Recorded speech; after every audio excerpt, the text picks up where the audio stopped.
Tinutuligsa nga o dinipensahan ng mga netizen itong si Carlos Yulo matapos nga na mahinga ng interview ang kanyang lolo at ang kanyang lola.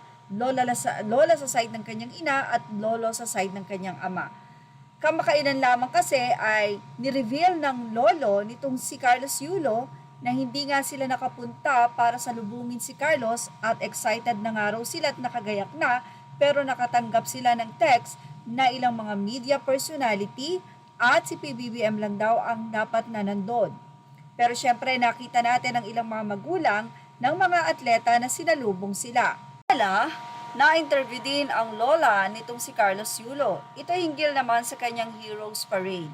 Naayon naman kay lola, kahit hindi nila nakita si Carlos o hindi sila nakita ni Carlos, ang mahalaga ay malaman ni Carlos na nandoon sila. Wala naman tayong makikita na o madidinig na sinabi ng dalawa, ng lolo at lola ni Carlos, na against sa nasabi nga pong atleta.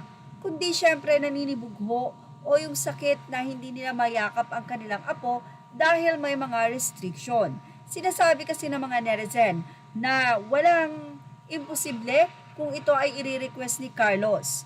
Pero sabi nga siguro iniisip ni Carlos, how much more na nandyan nga kayo sa bahay, napupuntahan kayo ng media, edi lalo kapag nandoon sila. So baka kalupumpunin na maging maayos sana yung ceremony, magkagulo dahil sa media. Pero for sure naman, hindi naman siguro gagawin yon at irerespeto ang pagsalubong kay Carlos Yulo.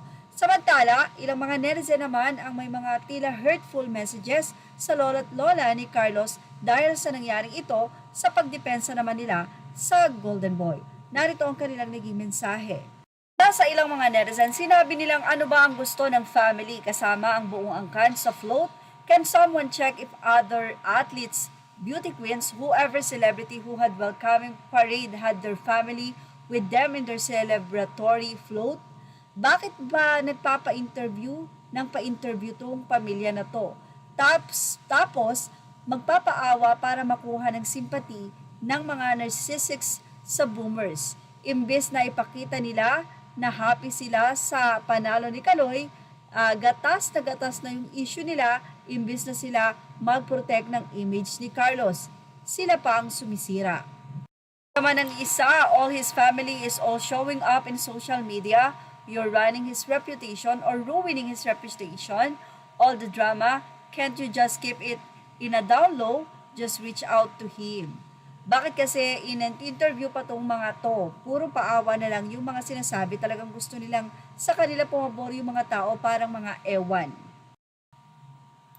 Well, kung yun kasi ang nangyari, syempre yun ang sasabihin nila. Pero let's spare the grandfather and grandmother of Carlos kasi hindi sila Gen Z. Wala silang idea sa social media. So kung interviewin man sila, I think wala silang idea na pwede itong mag-spread o lumaki sa social media. Kung sakaling meron man, maaaring this is their chance na masabi nila yung hinaing nila sa kanilang apo na matagal na ngang hindi nakikipag-reach out sa kanila.